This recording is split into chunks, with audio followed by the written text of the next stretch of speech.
कई लोग कहते हैं महाराज हम पूजन बहुत करते हैं, हम पाठ करते हैं, हम अर्चना करते हैं, हम व्रत रखते हैं, हम उपासना करते हैं, हम दान करते हैं, हम पुण्य करते हैं, हम सत्कर्म करते हैं, उसके बाद भी दुख क्यों है? हम पूजन तो कर रहे हैं। आपके पेट में दर्द हुआ, मान लो आपके सिर में दर्द हुआ, अब सिर में दर्द हुआ तो आपने गोली तो खाई, एनासिन भी खाई, क्रोसिन भी खाई, डिस्प्रिन भी खाई, कॉम्बिफ्लिन भी खाई, ना जाने कहां की गोलियां खा गए। सिर में दर्द था और 4-5 तरह की गोली खा गए। तुमने जब तो गोली खा ली और गोली खाने के बाद तुम्हें थोड़ा सा असर भी हो गया, पर इतनी गोलियां जो खाई है तो बाद में रिएक्शन तो करेगी, कुछ तकलीफ तो देगी, कुछ गर्मी तो करेगी, बीपी शुगर ऊंचा नीचा कर सकती है। आपने पाई। उसी तरह मंत्र, माला, पाठ, जप, अनुष्ठान फल कब देते हैं और फल कब नहीं देते, ये शिव महापुराण की उमा संहिता कह रही है। शिव महापुराण का उमा खंड, पार्वती खंड को अच्छे से पढ़िए तो उसमें बताया है, उसमें वर्णन किया है। हम पाठ करने बैठे, इतनी बड़ी पोथी लेके लोग बैठ जाते हैं, पहले राम रक्षा स्तोत्र पढ़ लिए, फिर ये पढ़ लिए, गीता जी का अध्याय पढ़ लिया, ये पढ़ लिया, ये चालीसा, दुर्गा चालीसा, शिव चालीसा, तांडव, ये मंत्र जप लो, वो मंत्र जप लो, फिर कोई महाराज बता गया, वो मंत्र जप लो, फिर कोई महाराज बता गया, वो मंत्र जप लो, ये वाला देवता ला के अलमारी में रख लो। इतनी बड़ी पूजन की अलमारी, बस इतनी बड़ी, ज्यादा से ज्यादा होगी तो इतना बड़ा पूजन का घर, कमरा, उसमें इतना सारा देवता।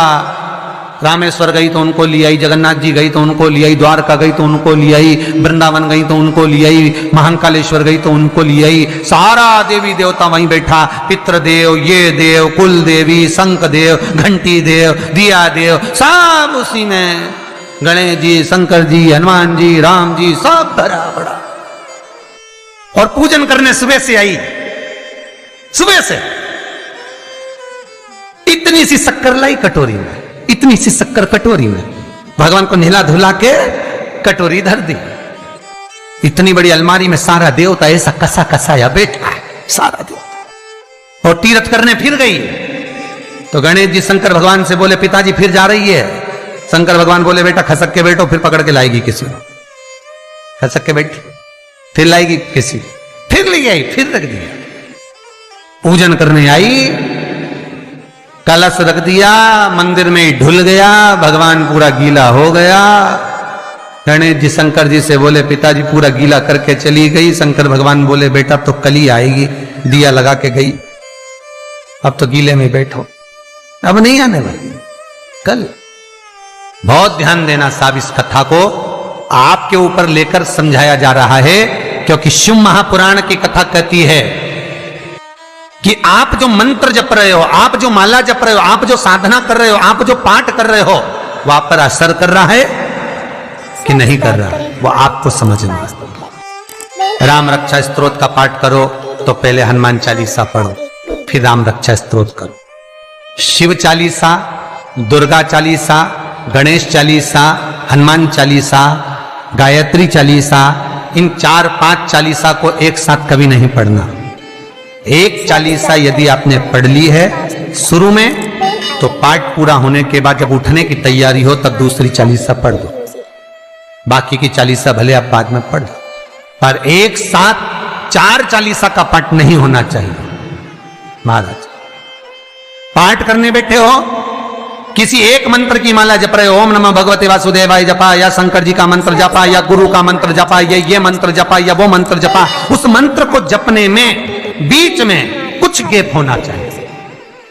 एक साथ रट्टा मार पे ओम नमः भगवते, ओम नमः भगवते, श्रीमन्नारायण श्रीमन्नारायण, ओम नमः शिवाय, ओम नमः शिवाय, फिर ये जप लो, वो जप लो, और पूरा पाठ सपाट सब खलास, वो श्रेष्ठ नहीं।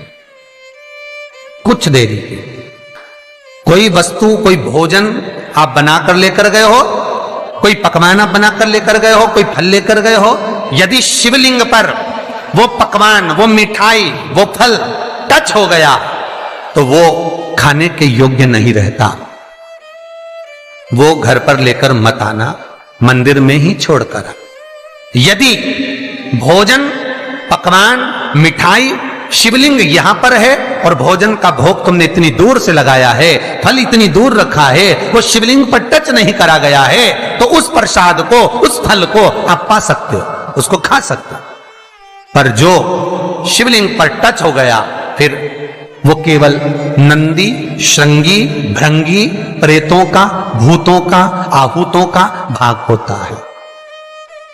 प्रेत भूत आहूतों का भाग, वो फिर खाने योग्य नहीं है। हां, यदि नर्मदेश्वर महादेव हैं, नर्मदा जी के जल से कोई शिवलिंग प्रकट हुआ है, नर्मदा जी के जल से, कोई कंकर से, नर्मदा के जल से अगर कोई शिवलिंग प्रकट हुआ है, उस शिवलिंग की स्थापना कहीं पर है या आपके घर में है, तो उसको कुछ भी टच हो जाए वो पा सकते हो, पर बाकी के शिवलिंग को स्पर्श किया हुआ नहीं पा सकते। केवल एक नर्मदेश्वर महादेव नर्मदा के जल से प्रकट हुए।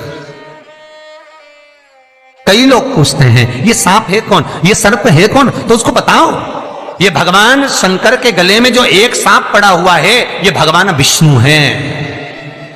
और शंकर भगवान के सिर पर जो जटा में सांप दिखता है, वो हाथ में सांप बंधे रहते हैं, वो दो हाथों में, कमर पर, सिर पर, केशों पर जो सांप 5 नजर आते हैं, वो तो बताओ, ये शंकर भगवान की 5 लड़कियां हैं, जया, विषहरा, शामली बारी, दो तली और देव। ये 5 लड़कियां भगवान शंकर के इर्द गिर्द घूमती हैं, आसपास भ्रमण करती हैं। सभी ये शिव की बेटियां भगवान शंकर के साथ भ्रमण करती हैं। 5 जया, विषहरा, शामली बारी, दो तली और देव, ये जो 5 पुत्रियां थी शंकर भगवान की, ये वासुकी को दी गई थी महाराज, क्योंकि ये सर्प की योनि में थी, इसलिए ये वासुकी नाग को प्रदान करी गई थी। वासुकी नाग कौन सा? जिसने मंथन कराया। वासुकी नाग कौन सा? जिसके फण पर पूर्ण पृथ्वी विराजमान है। वासुकी नाग कौन सा? जो निरंतर देवताओं के हित के लिए कार्य करता रहता। एक पान के पत्ते के ऊपर मात्र पान जानते हो, वो खाने वाला जो पान करता है उसका पत्ता, पान के पत्ते के ऊपर नमस्ते, जो श्री चंदन से शिवाय